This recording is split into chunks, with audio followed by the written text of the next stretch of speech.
The Greyhound bus wheezed to a stop at the corner of Oak and Main, belching black smoke into the humid Missouri air that hung thick as wet wool.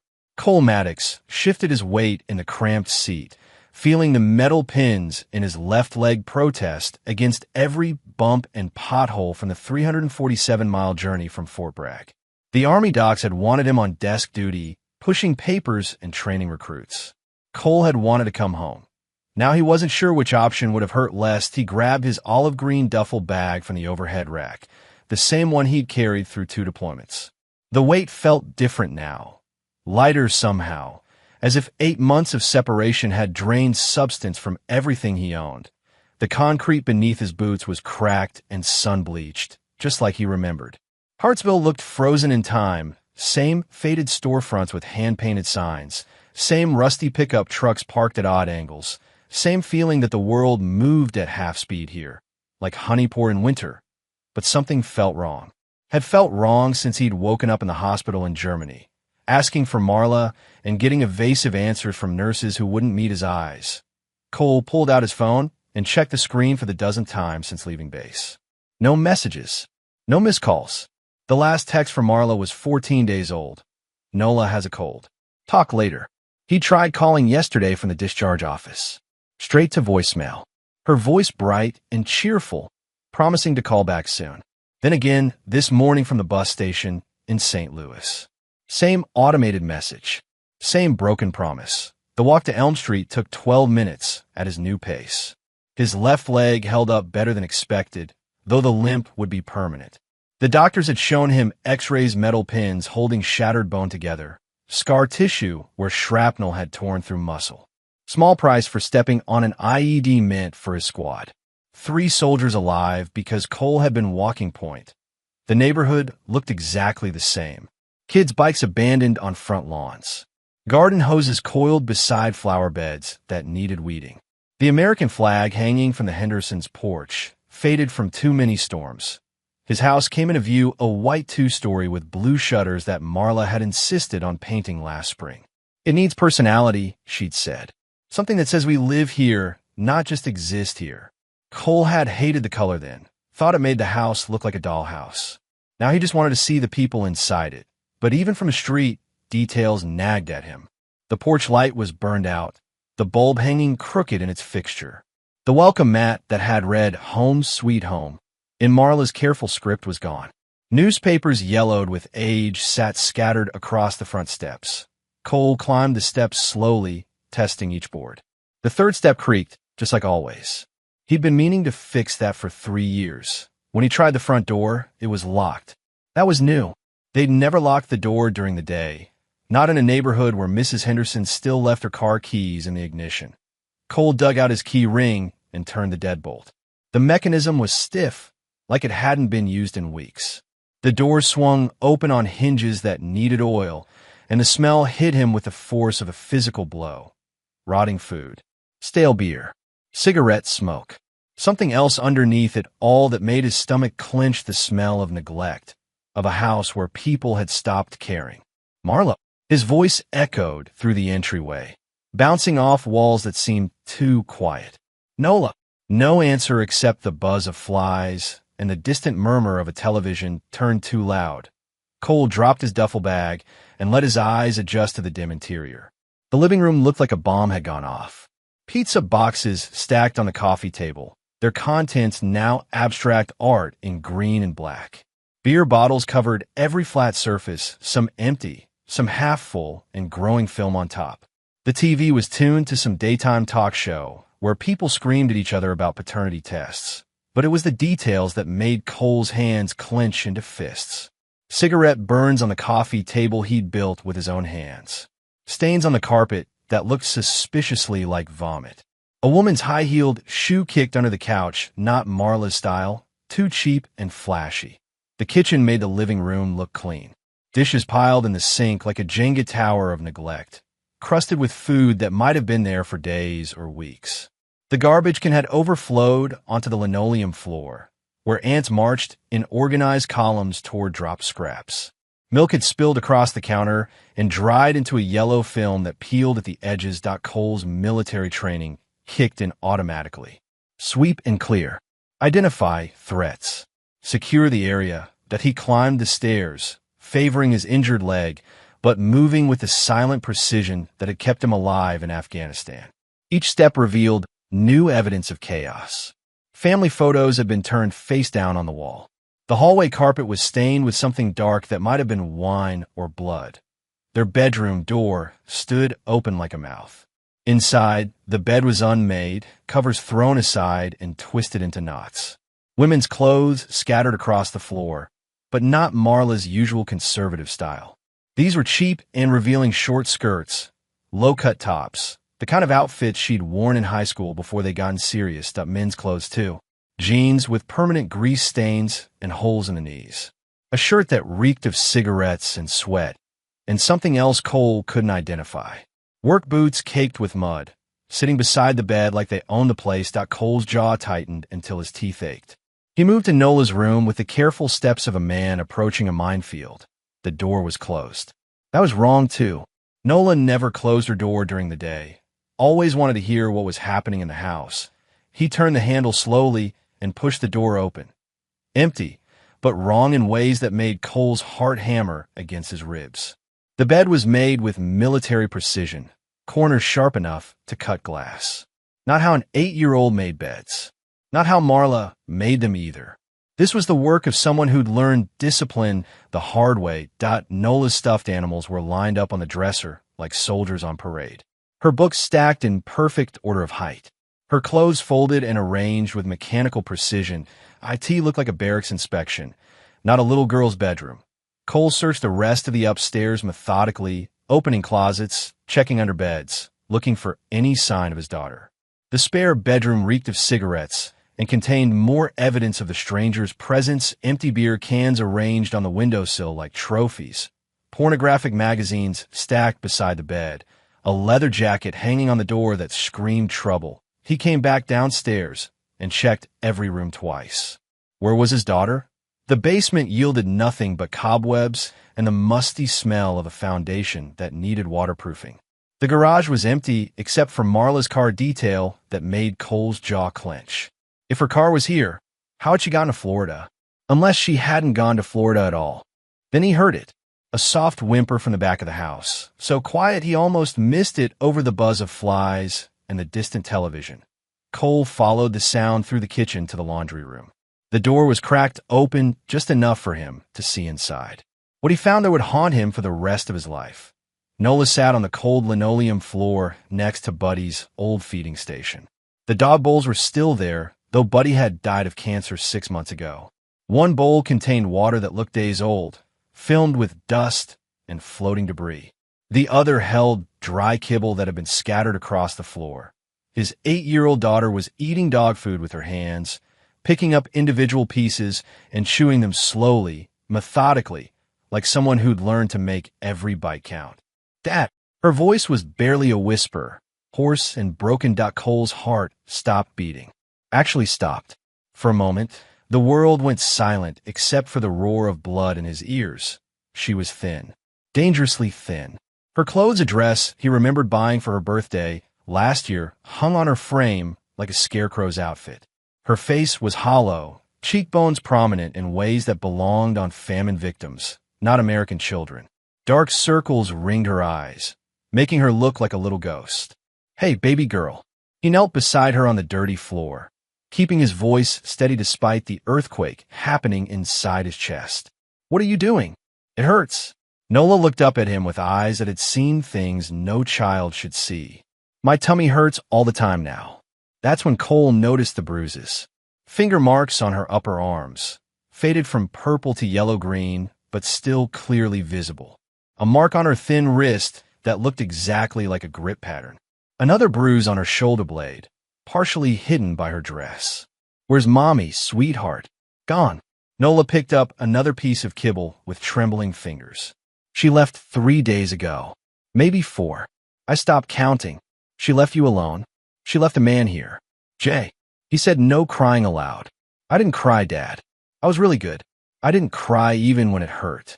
Something cold and murderous settled in Cole's chest, flowing through his veins like liquid nitrogen. He'd felt rage before in Afghanistan when they'd found mass graves, in Iraq when insurgents used children as human shields. But this was different. This was personal. This was his child, his responsibility, his failure. What man, Nola? Tell me about Jay. He's mean. He grabs too hard when I don't listen fast enough. She showed him her arm, pointing to the finger-shaped bruises with matter-of-fact resignation that broke something inside Cole. He said, "You're never coming back." Said soldiers like you die in the desert and leave their families behind. But you did come back. Cole's vision went red for a moment. When it cleared, he was holding his daughter against his chest, feeling how light she'd become, how fragile. She felt like bird bones wrapped in tissue paper. "I'm here now, baby girl. Nobody's going to hurt you anymore.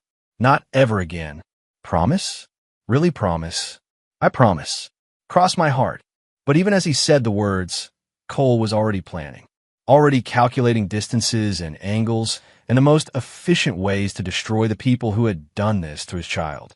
The rage in his chest burned white-hot, but he kept it contained, locked behind walls of training and discipline. Rage made you stupid, and stupid got people killed. He couldn't afford stupid, not when Nola's safety, her life, was at stake. First things first. Get her fed. Get her safe. Then hunt down the animals who had turned his daughter into a skeleton eating dog food off the floor.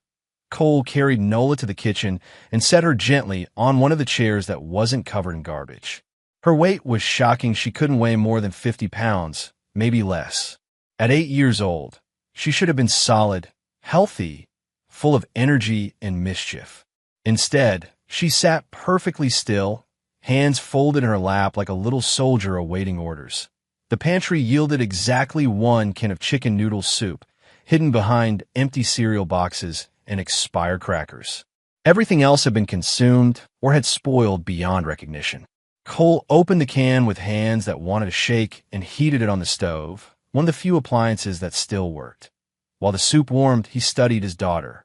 She hadn't moved from the chair, hadn't asked for anything, hadn't complained. That wasn't normal. 8-year-olds were supposed to be constant motion, questions, demands for attention. This unnatural stillness scared him more than the bruises. "How long has it been since you ate real food, baby girl?" Nola considered the question with adult seriousness. "Jay brought pizza 2 days ago, but he said it was for grown-ups only. I had crackers. Before that, I don't remember. Days blur together when you're hungry." No 8-year-old should speak with such resignation. Cole ladled soup into a bowl and set it in front of her with a spoon. She looked at it like it might disappear if she blinked. "Go ahead.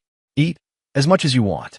Nola picked up the spoon, but only took small sips, letting each spoonful cool completely before swallowing. Cole realized she was being careful not to burn her mouth, probably had learned through painful experience to test everything first. While she ate, Cole tried Marla's number again. This time she answered on the 3rd ring. "Cole." Her voice was bright, artificially cheerful. In the background, he could hear music, laughter, the sound of waves against a beach. Or, at least, the sound of waves from a television or radio. "Where the hell are you, Marla?" "Jesus." "Cole, don't start with the interrogation. I'm in Florida, okay? I told you that. I needed some time away from all the stress." Cole watched Nola eat soup with hands that trembled from hunger. "What stress? I was the one deployed in a war zone. You think that was easy for me? Sitting here alone, worrying every day that you might not come home? Dealing with Nola's questions about why Daddy was gone? You have no idea what it's like. Nola's been eating dog food." Marla's laugh was sharp, dismissive. "Oh, please. She's always been dramatic. Remember when she convinced her teacher she had a broken arm because her wrist hurt? Kids exaggerate everything." Cole's grip on the phone tightened until the plastic creaked. "She has bruises, Marla. Finger marks on her arms. She's 8. Kids get bruises from playing. Climbing trees, riding bikes, falling down. It's what kids do. She says you left a man here. Someone named Jay." The silence stretched long enough for Cole to hear his own heartbeat. When Marla spoke again, her voice had lost some of its artificial brightness. "I don't know what you're talking about." Nola described him in detail. Says he hurt her. She has an active imagination, always making up stories to get attention. You know how she is. No, Cole thought.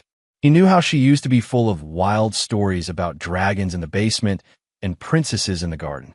But the hollow-eyed child sitting at his kitchen table wasn't making up stories. She was reporting facts with the precision of a war correspondent. Who's with you in Florida? What do you mean? I can hear a man's voice in the background. Another pause. Then, that's just the TV. But Cole had caught it clearly, a male voice saying, "Who is that, baby? Tell him to piss off. Where exactly in Florida are you staying? None of your damn business, Cole. I'm a grown woman. I don't have to report my every move to you. When are you coming home? When I'm ready. And don't try to guilt me about Nola. She's fine. You're the one who's been gone for 8 months, remember? Maybe if you'd been here instead of playing soldier, none of this would have happened." The accusation hit like a physical blow. Cole had volunteered for the deployment partly for the extra pay, partly because his unit needed experienced rangers. He thought he was providing for his family, keeping them safe. Instead, he'd left them vulnerable. "I was serving my country. You were running away from responsibility, just like your father did." That crossed the line. Cole's father had died in Vietnam when Cole was 12. He'd been a hero, not a coward. "Don't you dare." "Oh, what? You'll do what?" "You're 1,000 miles away, Cole. You can't control me anymore." "This isn't about control. It's about our daughter. My daughter. You sign away any say in her life when you chose the army over your family." The line went dead. Cole stared at the phone for a long moment, fury and helplessness warring in his chest. Then he set it down carefully and knelt beside Nola's chair. "Finish your soup, baby girl. They were going to see Uncle Callan." "Who's Uncle Callan?" "A doctor. He's going to make sure you're okay." "Am I sick?" Cole looked at her thin face, her hollow cheeks, the way her clothes hung on her shrunken frame. "We're going to find out." He helped her down from the chair and gathered her into his arms again. She weighed nothing, less than his field pack loaded for a week-long patrol. Outside, the neighborhood looked peaceful. Normal. But Cole had learned in Afghanistan that normal was an illusion. Evil didn't always announce itself with explosions and gunfire. Sometimes it hid behind smiles and excuses. Sometimes it hurt children while their mothers laughed on distant beaches. But Cole had learned other lessons in the desert too. Patience, planning, how to track enemies across hostile terrain, how to hunt predators who thought they were safe, how to destroy them completely. Mercy General Hospital's emergency room buzzed with controlled chaos at 3 in the afternoon. Nurses moved between curtained beds with practiced efficiency, their soft-soled shoes squeaking against polished linoleum. The smell of industrial disinfectant battled unsuccessfully against underlying sense of blood, fear, and human suffering that no amount of cleaning could eliminate. Cole sat in the hard plastic waiting chair with Nola curled against his side, her tiny body barely making a dent in the adult-sized seat. She hadn't said a word during the 20-minute drive to the hospital, just stared out the window with those hollow eyes that belonged on war refugees, not American children. Other families filled the waiting area, a construction worker with a bandaged hand, a mother bouncing a crying baby, an elderly man clutching his chest and breathing carefully. Normal emergencies. Normal people dealing with normal problems. Cole and Nola weren't normal anymore. Cole Maddox. Callan Pierce emerged from behind one of the treatment curtains, his scrubs rumpled from a long shift. 15 years had added gray to his temples and lines around his eyes, but his hands remained steady and his gaze sharp. They'd served together in the 2nd Infantry Division, back when Cole was young enough to think war had heroes and villains instead of just survivors and casualties. "Cal!" Cole stood and gripped his friend's hand, feeling the familiar calluses of a man who worked with his hands. "Thanks for seeing us on short notice." Callan's professional gaze moved to Nola, taking in her appearance with the clinical detachment that emergency room doctors developed as armor against the world's cruelty. Cole watched his friend's jaw tighten almost imperceptibly. "This your little girl?" "Nola, say hello to Uncle Callan." Nola pressed closer to Cole's leg, but managed a small wave. Her voice was barely a whisper. "Hi." "She's beautiful, Cole." Callan's voice carried layers of meaning. "Come on back. I've got a room ready." They followed him through the maze of corridors that smelled like antibiotics and broken dreams. Callan had chosen a room at the far end of the pediatric wing, away from the chaos of the main emergency department. The walls were painted soft yellow and decorated with cartoon animals that were supposed to make children feel safe. Callan closed the door and pulled on fresh latex gloves with the practiced motions of someone who'd done it thousands of times. What am I looking for, Cole? Signs of abuse. Neglect. She's been alone for days, maybe longer. Callan nodded grimly and knelt in front of Nola, bringing himself down to her eye level. Hey there, sweetheart. I'm going to check you over real quick. Make sure you're healthy as a horse. Is that okay with you? Nola looked to Cole, who squeezed her hand gently. It's okay, baby girl. Uncle Callan's going to help us. Will it hurt? Not even a little bit, Callan promised. I just need to look at your arms and legs, listen to your heart, stuff like that. Think of me as a detective, but instead of solving crimes, I solve health mysteries. The examination took 30 minutes that felt like hours. Callan was gentle but thorough, documenting everything with digital photos and detailed notes that would stand up in court. He measured Nola's height and weight, checked her reflexes, examined every visible inch of skin with a magnifying glass. When he finished, he helped Nola put her shirt back on and handed her a juice box from a small refrigerator. There's a game room down the hall with books and toys, he told her with forced cheerfulness. Why don't you go explore for a few minutes while I talk to your dad about boring grown-up stuff? After Nola left, trailing her juice box like a security blanket, Callan's professional mask slipped. His expression was grim as battlefield reports. Talk to me, Cole said. Bruising consistent with repeated rough handling. Upper arms, both wrists, one on her shoulder blade that looks like someone grabbed her and shook her. Callan stripped off his gloves with angry motions. No signs of sexual abuse, thank God. But she's severely malnourished. Lost at least 12 pounds, maybe 15. At her age, that's catastrophic. Cole's hands slowly curled into fists. How long? Based on the healing patterns of the bruises and the degree of weight loss. 3 weeks minimum, maybe a month. Callan met Cole's eyes. This wasn't a weekend of poor judgment, brother. This was systematic neglect and abuse. Can you document this officially? Already am. This goes to Child Protective Services automatically. I don't have a choice. But Cole, Callan grabbed his friend's arm. I know what you're thinking. I can see in your face the same look you got in Fallujah when we found those mass graves. You go military on this situation, you lose your daughter forever. The system's broken and corrupt, but it's still the only legal protection she has. The system let this happen in the first place. And the system can fix it if you work within it instead of around it. Callan's voice was urgent. These people, whoever did this to her, they're counting on you to lose control. To do something stupid that gives them ammunition to use against you. Cole met his friend's stare. I'm always smart, Cal. You know that. Callan studied his face for a long moment, then nodded slowly. Good, because that little girl needs her father, not a martyred soldier rotting in prison. When they collected Nola from the game room, she was sitting cross-legged on the carpet with a coloring book, carefully staying inside the lines with crayons worn down to nubs. She looked up when they entered, and Cole saw something that might have been hope flickering in her hollow eyes. Am I sick, Daddy? No, baby girl. You're going to be just fine. Cole helped her to her feet, noting how she moved like an old woman, careful and stiff. Uncle Callan's going to help make sure of it. As they walked toward the exit, Callan pulled Cole aside one more time. Whatever you're planning, he said quietly, be smart about it. That little girl's been through enough. Cole nodded, but behind his calm expression, he was already calculating, already planning the hunt. Mrs. Ella Harker had lived at 412 Elm Street for 43 years, through 6 presidents, 3 wars, and more neighborhood changes than she cared to count.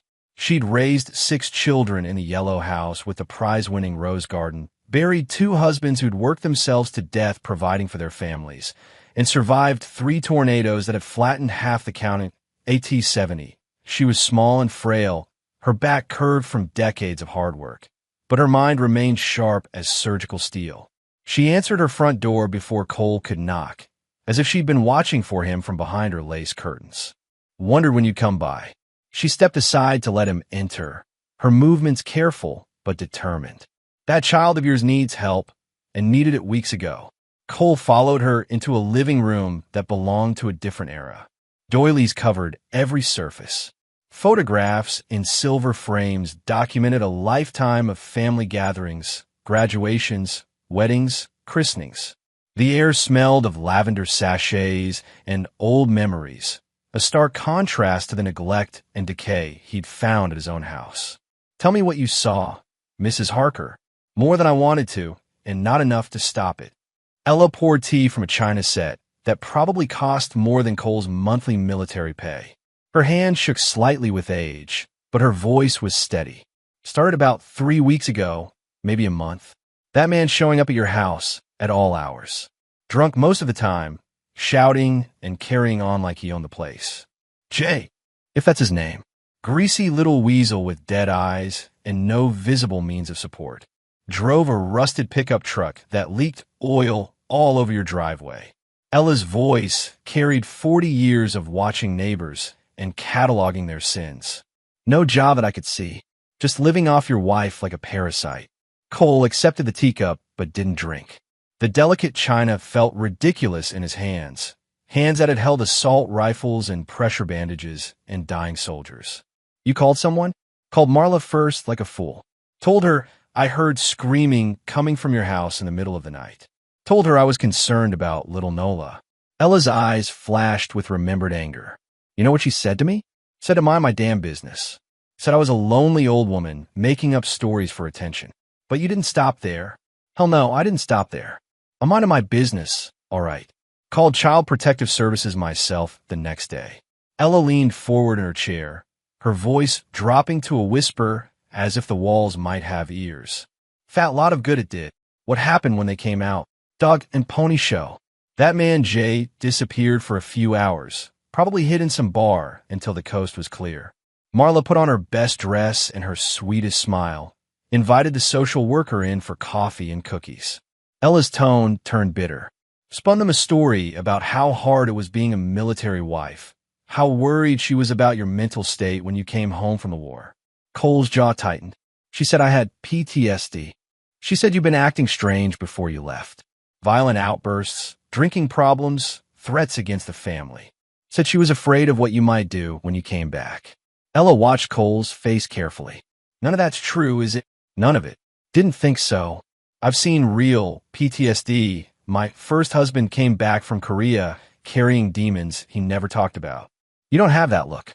You're angry, but you're not broken." Cole set down his teacup before he crushed it. "You said you heard screaming. Multiple times. Usually late at night, when they thought nobody was listening." Ella's voice grew heavy with regret. "I saw him through your kitchen window one night around midnight. Drunk as a lord, yelling at little Nola. Grabbed her so hard she fell right off her chair. She was crying, and he just kept screaming at her to shut up. Why didn't you call the police?" "I did. Twice. First time they said it was a domestic matter. Told me to call CPS.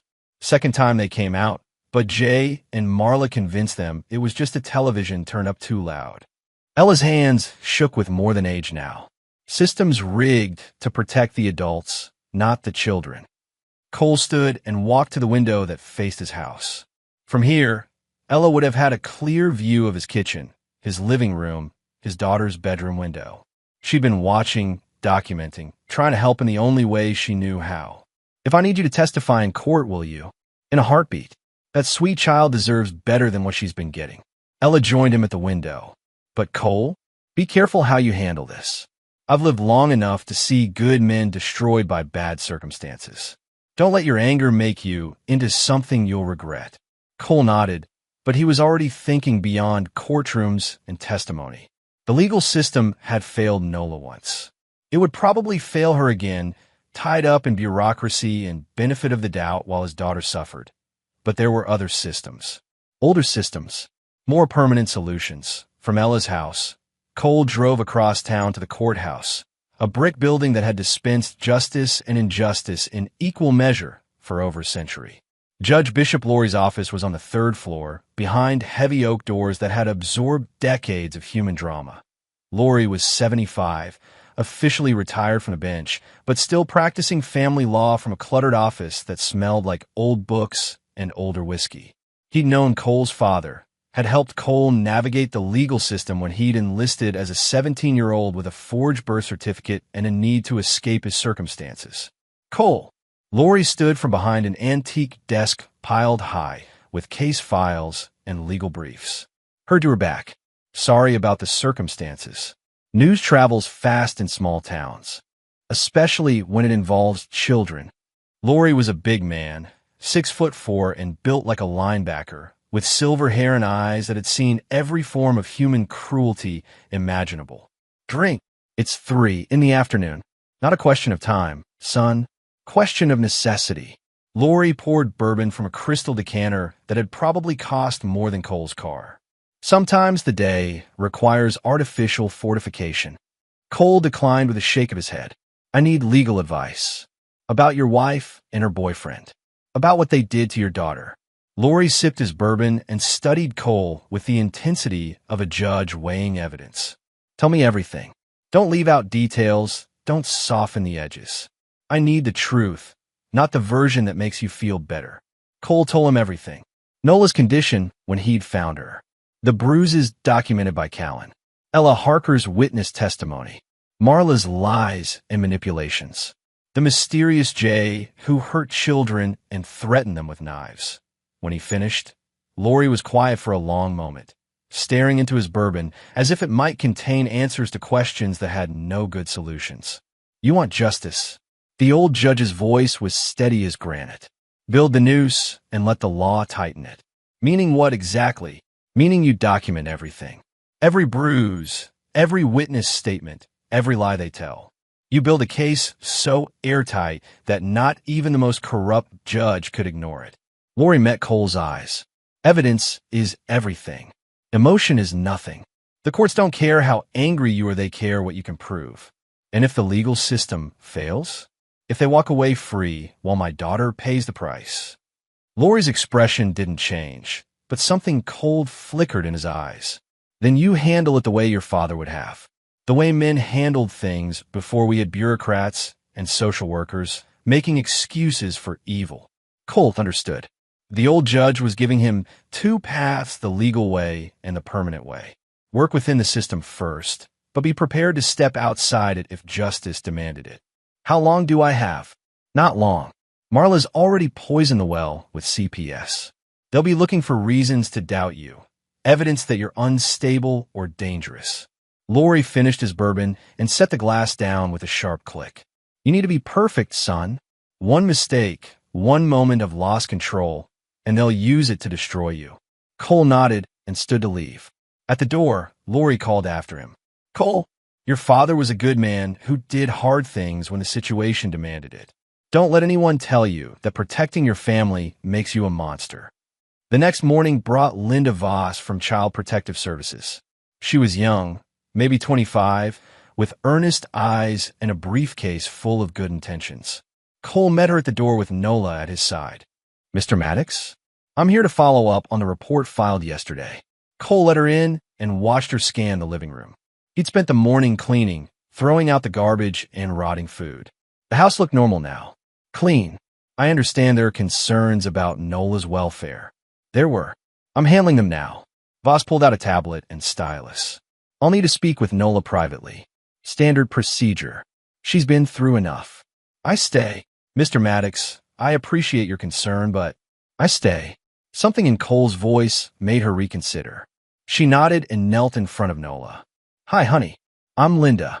I just want to make sure you're safe and happy. Can you tell me about the man who was staying here? Nola looked at Cole, who nodded encouragement. Jay. He was mean. He grabbed me and said bad words. Did he hurt you? Sometimes. When I cried.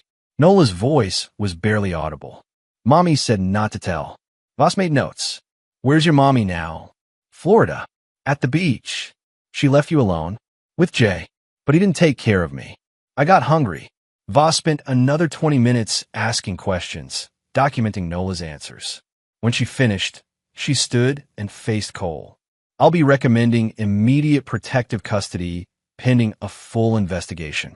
Cole felt relief flood through him. Finally, someone was listening. But 3 hours later, Voss called back. Mr. Maddox? There's been a development.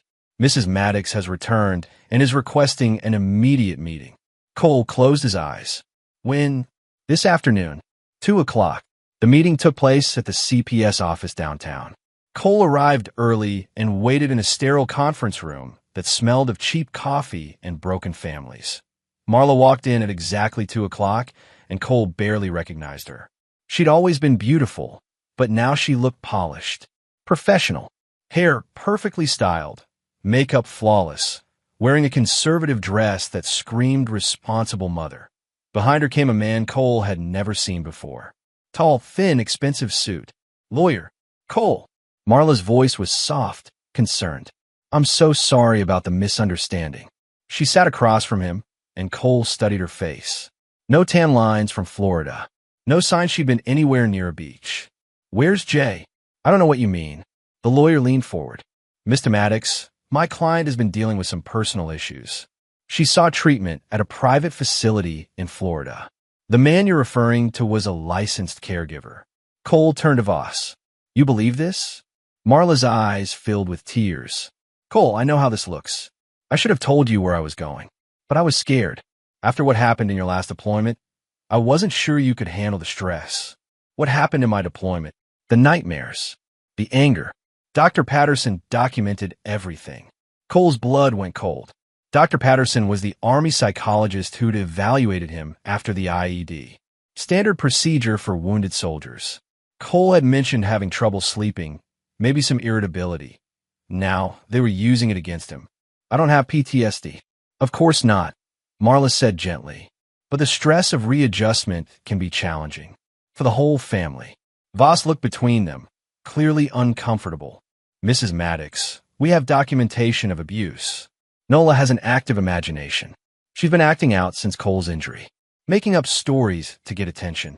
The bruises are real. From playing. She's always been clumsy.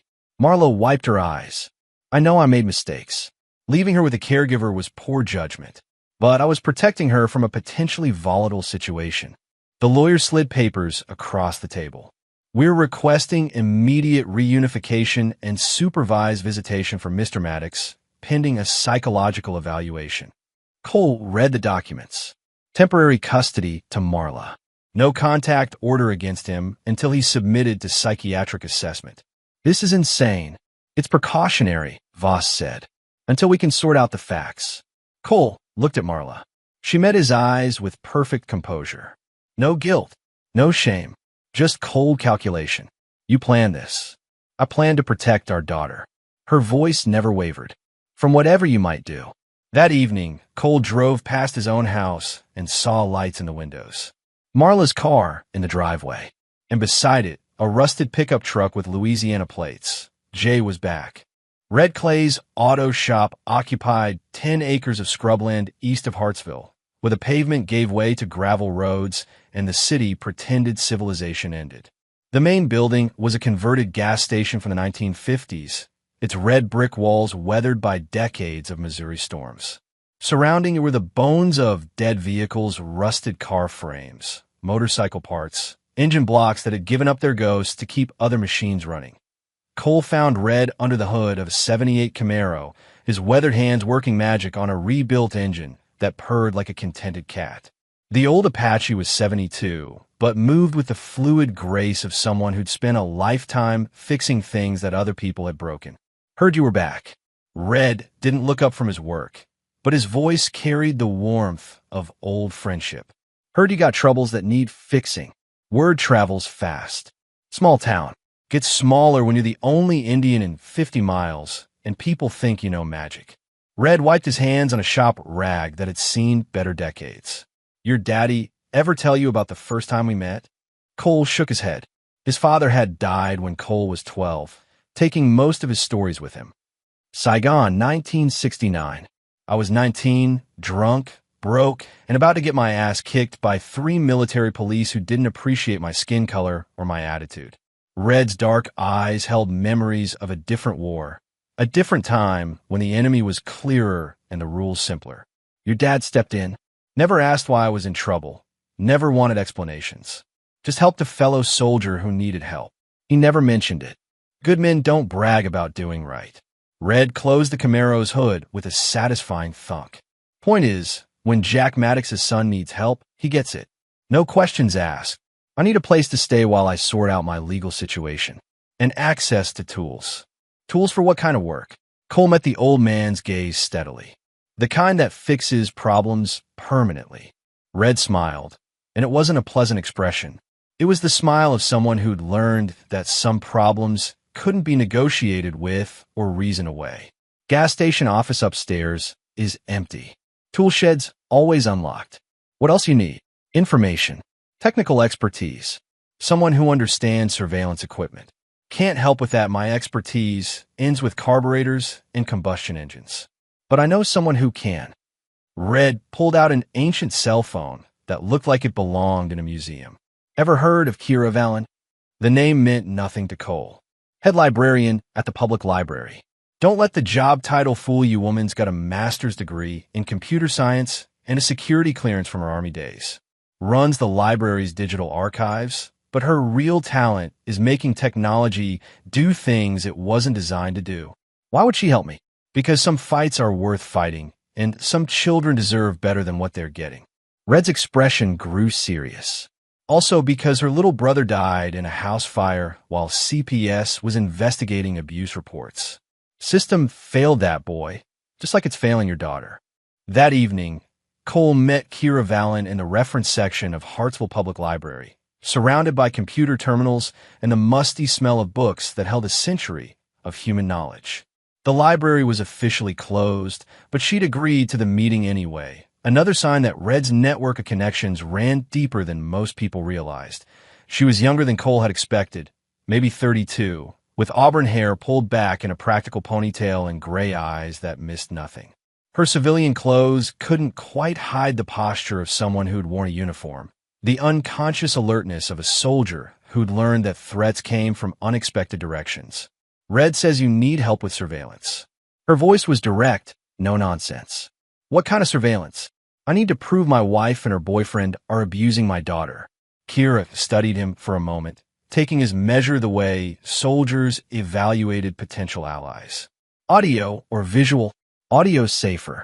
Video equipment is too obvious, too easy to detect. Smart. How long do you need the recordings to run?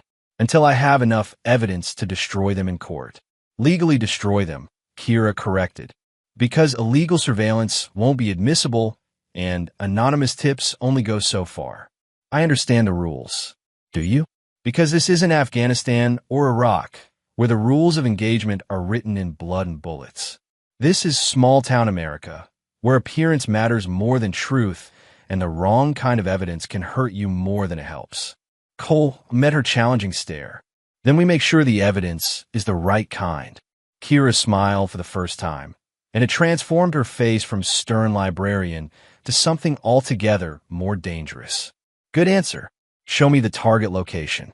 They drove past 412 Elm Street in Kira's Honda Civic, a gray vehicle so ordinary it became invisible. Cole pointed out the house's layout, windows, doors, the ventilation system he'd installed the previous summer when Missouri's heat had become unbearable. Dryer vent connects directly to the laundry room, he explained. Accessible from the alley without being seen from the street.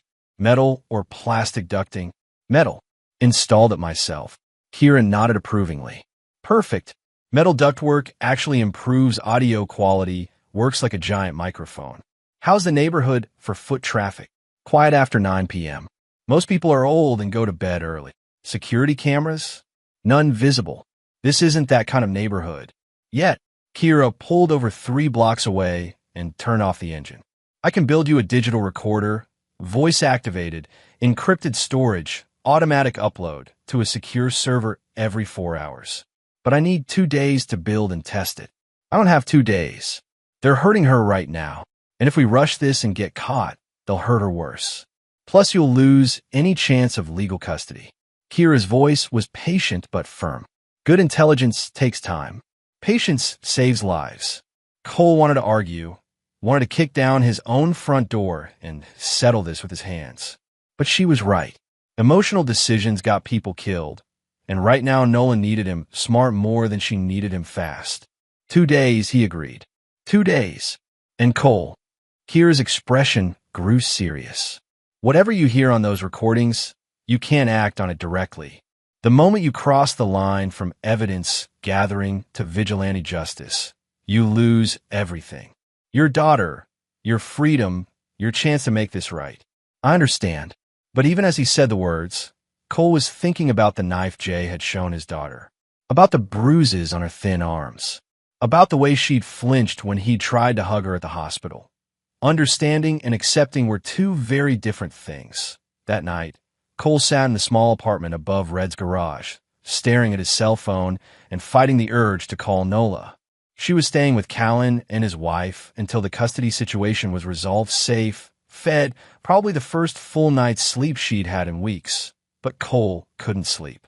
Every time he closed his eyes, he saw his daughter sitting on that laundry room floor, eating dog food because the adults who were supposed to protect her had failed. Every time he started to drift off, he heard her small voice. "It hurts, Daddy."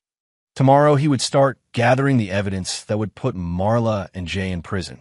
But tonight, all he could do was plan and wait and think about how many different ways a man could break another man's bones. The first 24 hours of recordings revealed nothing useful. Normal household sounds. Television. Marla talking on the phone to friends, complaining about Cole's instability. But on the second day, Jay's voice came through the speakers with crystal clarity. Cole sat in Red's office, listening through headphones while Kira monitored the upload feed. The timestamp showed 2:17 a.m. Jay's voice, slurred with alcohol. "Where is she?" "Marla, asleep. Leave her alone. Little bitch was staring at me during dinner. Judging me. She's 8 years old. Don't care. I don't like kids staring." Footsteps. A door opening. Then Nola's voice, small and frightened. "I was sleeping. Get up. Come here." "Jay, don't." "Shut up, Marla. This is between me and the brat." The sound of movement. A chair scraping. Then Jay's voice closer to the microphone. "You little bitch. Shut up. I should have left you in that damn closet."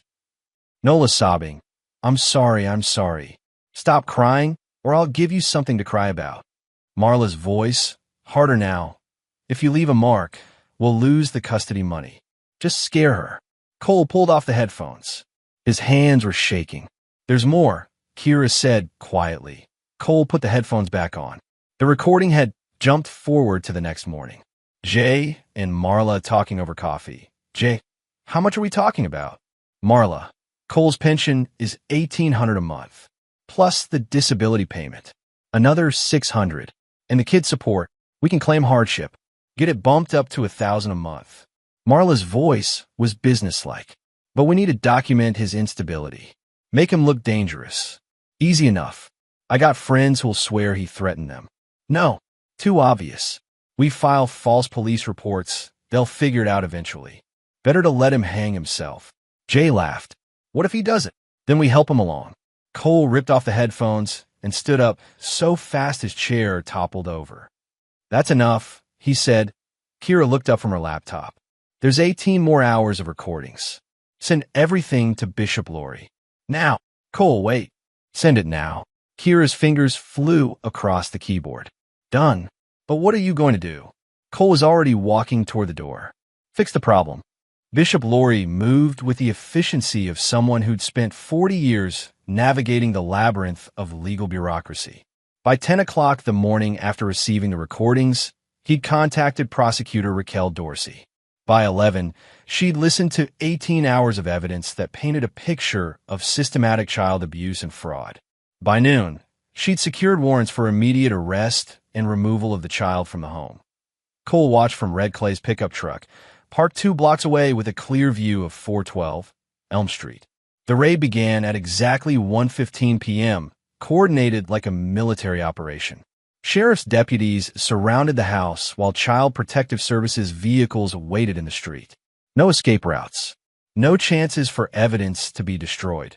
Raquel Dorsey led the operation personally. At 35, she'd built a reputation as the most feared prosecutor in the county when it came to crimes against children. No plea bargains. No reduced sentences. No mercy for predators who hurt the innocent. Cole lifted binoculars to his eyes and watched the front door of his former home. The house looked different in daylight, smaller somehow, less significant. Just another suburban box where terrible things had happened behind closed doors. The front door opened, and two female deputies emerged, escorting a small figure between them. Nola. Even from 2 blocks away, Cole could see her confusion, the way she looked around as if searching for someone to explain what was happening. She was alive. Walking on her own. That was all that mattered. Marla came out next, her wrists secure behind her back with zip-tie restraints. She was screaming something at the deputies, her face twisted with indignation and fear. Cole couldn't hear the words, but he could read her body language, the posture of someone who'd been caught and was trying to bluff her way out of consequences. Then Jay appeared in the doorway, and Cole's blood temperature dropped 10 degrees. He was bigger than Cole had imagined from Nola's descriptions. 6'2", maybe 220 pounds of muscle gone soft around the edges. Tattoos covered his arms, prison ink, the kind you got from someone who'd learned the craft behind bars. His eyes darted left and right, calculating angles and distances like a predator looking for escape routes. For a moment, Jay stood perfectly still in the doorway. Then he spotted the deputies moving around the back of the house to cut off his retreat, and his survival instincts kicked in that he bolted. Jay vaulted the back fence with surprising agility for a man his size, landing hard in the neighbor's yard and rolling to absorb the impact. Cole had to admit the man had moves, probably learned them running from other situations where the law had come calling. But Cole had learned a few things too. About tracking enemies through hostile terrain. About predicting their movements. About being in the right place when they made the wrong decision. Thanks for the ride, Red. What ride? The old Apache's voice was carefully neutral. I've been sitting here reading my newspaper. Haven't seen you all day. Cole slipped out of the truck and moved through the shadows between houses. Jay was running hard but not smart, making noise, taking the obvious path toward the commercial district where he could disappear into crowds. Amateur. Cole intercepted him in the alley behind Maple Street, stepping out from behind a dumpster just as Jay rounded the corner at full sprint. Going somewhere, Jay skidded to a halt, breathing hard, sweat already beading on his forehead. Up close, he was everything Cole had expected and worse. Greasy hair that hadn't seen shampoo in weeks. Missing teeth that spoke of poor hygiene and poorer life choices. Eyes that held no conscience, no empathy, no recognition that other people were anything more than obstacles or opportunities. You that psycho soldier boy Marla told me about. Jay's voice carried the arrogance of someone who'd never faced real consequences for his actions. I heard all about you, hero. Heard you got your ass blown up playing war games in the sandbox. You said I should have stayed in Syria. Cole stepped closer, noting Jay's stance, his weight distribution, the way he favored his right side. But I came back for her, not for you. Jay reached behind his back with practiced speed, pulling out a folding knife with a 4-inch blade. The same knife he'd shown Nola to keep her quiet. The same weapon he'd used to threaten an 8-year-old child. Big mistake coming here alone, hero boy. Should have brought your army buddies. Cole had been in hand-to-hand combat more times than he could count. Against Taliban fighters in Afghanistan who'd been killing since childhood. Against Iraqi insurgents who'd learned violence from masters of the craft. Against trained soldiers who knew 100 ways to kill with their hands. Jay was just a bully who hurt children and threatened them with knives. It wasn't even close to being a fair fight. Cole's first move was textbook step inside the knife's arc, trap the weapon hand, apply leverage to break the wrist. The knife clattered away into the weeds beside the alley as Jay screamed and dropped to his knees. That's for threatening my daughter with a blade. Jay tried to crawl away, clutching his broken wrist against his chest. Jesus Christ, you broke my arm. I'm calling the cops. You do that. Cole grabbed Jay by the hair and jerked his head up, meeting his eyes. Tell them how you got hurt threatening a child with a knife. The second strike was precise and targeted a short, hard punch that shattered Jay's nose and sent blood streaming down his face. Jay collapsed onto his back, gagging and choking on his own blood.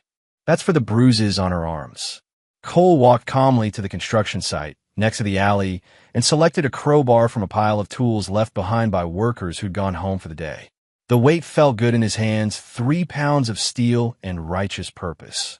When he returned, Jay was trying to stand, blood covering the front of his shirt like abstract art. "Please, man, I never really hurt her. I was just trying to keep her quiet. Marla told me to scare her, make her look unstable for the social workers. You locked her in a closet. That was Marla's idea. She wanted the kid to look traumatized." Cole brought the crowbar down on Jay's left knee with surgical precision. The sound of breaking bone echoed off the alley walls like a gunshot. Jay's scream probably carried 3 blocks. "You made her eat dog food while you lived in my house." Jay writhed on the ground, his leg bent at an impossible angle, bone fragments visible through torn skin. "Stop, please. I'll confess. I'll tell them everything." Too late for confessions. Cole moved to the right leg, testing the weight of the crowbar. "This is for calling her a bitch. In my house." While she cried. The second blow was even more precise than the first, designed to shatter the kneecap without causing fatal bleeding. Jay would live, but he'd never walk again without assistance. Jay passed out somewhere between the impact and the echo of his own screaming. Cole pulled out his phone and activated the voice recorder, then knelt beside Jay's unconscious form and slapped him awake. "State your name for the record." Jay Kowalski." The words came out between gasps and sobs. "Who hurt Nola Maddox?" "I did. I grabbed her too hard. Locked her up but she wouldn't stop crying. But it was Marla's plan. She told me to make the kid look unstable, so you'd look like an unfit father. You showed her a knife, just to scare her. I never would have actually cut her. You said you cut liars. I was drunk. I say stupid shit when I'm drunk." Cole stopped recording and looked down at Jay's broken form. The man was crying now, tears mixing with blood on his swollen face. "You're never going to walk right again," Cole said quietly. "Every morning for the rest of your life. You'll wake up and remember what happens to people who hurt children. Every step you take will remind you that some sins have permanent consequences." Jay tried to respond, but shock was setting in. His eyes rolled back, and he lost consciousness again. Cole wiped the crowbar clean on Jay's shirt and returned it to the construction site. Then he walked back to the mouth of the alley and sat down on a pile of lumber to wait. The deputies found them 20 minutes later, following Jay's screams and the anonymous tip that had directed them to the alley behind Maple Street. "Hands where we can see them." Cole raised his hands slowly, calmly. He tried to run from the house. Must have fallen down those concrete steps over there. Looks like he hurt himself pretty bad. The deputy looked at the steps, which were 20 feet away and showed no blood, then at Jay's shattered legs. Fell down steps. Clumsy guy. All that running from the law. Probably wasn't watching where he was going. Another deputy was already calling for an ambulance, speaking in the calm, professional tones of someone who'd seen worse things than broken criminals in back alleys. Cole sat quietly and waited for them to sort out the situation. In the distance, he could hear sirens approaching. Justice was coming, slowly but inevitably, like sunrise after the longest night of the year. Prosecutor Raquel Dorsey played the recordings in open court. 18 hours of evidence, including Jay's confession and Marla's admission of conspiracy. The defense tried to suppress the recordings as illegally obtained, but Lori had covered all the bases. Anonymous tip, public property, reasonable suspicion of ongoing child abuse. Everything was admissible, that Marla's lawyer argued, for a plea deal. Reduced charges in exchange for cooperation. Dorsey's response was one word: no. Cole sat in the gallery and watched his wife's face as the recordings played. She never looked at him, never looked at Nola, who was staying with Callan and his wife until the legal proceedings finished. When the judge read the verdict guilty on all counts, Marla finally turned around. Her eyes found Cole's across the courtroom, and no remorse. No apology, just cold hatred. The judge sentenced her to 12 years in state prison. No chance of parole before 8. Jay never made it to trial. His lawyer argued he was too injured to assist in his own defense. The judge ordered him held in the prison medical facility until he could stand trial. That would be a long wait. The doctor said he'd never walk again. 3 months later, Cole stood in the ruins of 412 Elm Street. The demolition crew had finished that morning, reducing the house to rubble and broken memories. "You sure about this?" Red Clay asked. "Positive.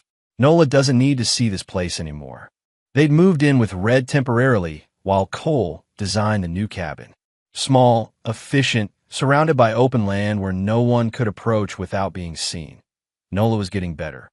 The nightmares came less frequently. She was gaining weight, laughing more. The therapist said she was remarkably resilient for what she'd been through. Cole's phone rang. CPS. Mr. Maddox? This is Linda Voss. The court has finalized your custody arrangement. And full permanent custody. No visitation rights for your ex-wife. The restraining order is also permanent. Cole closed his eyes. Thank you. There's one more thing. Mrs. Maddox has been trying to contact Nola through intermediaries. Letters, cards, requests for phone calls. The answer is no. Always no. I understand. But if Nola ever wants to, she won't. Cole hung up and looked at the empty lot where his old life had existed. Soon there would be a cabin here. A place where Nola could feel safe, a place where monsters couldn't reach her. The sound of tires on gravel made him turn. Kira's Honda pulled up to the curb. She got out carrying 2 cups of coffee and a manila folder. Thought you might want to see this. Cole opened the folder. Insurance paperwork. Building permits. Architectural plans for the cabin. Everything's approved, Kira said. Construction can start Monday. What's this going to cost me? Red's doing it at cost.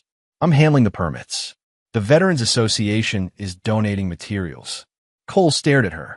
Why? Because some fights are worth fighting. And some kids deserve better. They stood together in the silence, watching the sun set over the empty lot. In the distance, Cole could hear Nola's laughter as she played with Red's dog. You don't smile much, do you? Kira asked. Cole thought about Marla behind bars. About Jay in a wheelchair, facing 20 years in prison. About Nola sleeping through the night without fear. I smile when it's over. 6 months later, the cabin was finished. Small but solid, with clear sight lines in every direction and a security system that would make the Pentagon jealous. Cole stood by the small lake behind the property, watching Nola skip stones across the water. Each throw was getting better, the stones dancing across the surface in perfect arcs. 5 skips, she called out. Did you see? I saw. That's a record. Nola grinned and picked up another stone. The bruises were gone. The hollow look in her eyes had been replaced by something bright and innocent. Cole heard footsteps on the path behind him. Kira approached with 2 mugs of coffee, moving quietly so she wouldn't disturb the moment. How's she doing? Better every day. And you? Cole accepted the coffee and considered the question. How was he doing? Marla would never hurt anyone again. Jay would spend the rest of his life paying for what he'd done. Nola was safe. I'm good. They watched in comfortable silence as Nola skipped another stone. 7 skips this time. She cheered and ran to find more ammunition. She's going to be okay, Kira said. Yeah, she is. As they walked back toward the cabin, Cole noticed the small wooden sign he'd mounted beside the front door. Hand-carved letters burned into weathered oak. Maddox Stronghold Mercy is for the WH. Nola ran past them, chasing fireflies in the gathering dusk. Her laughter echoed across the water, pure and joyful and free. The war was over. Cole had won. And mercy, as always, was for the worthy.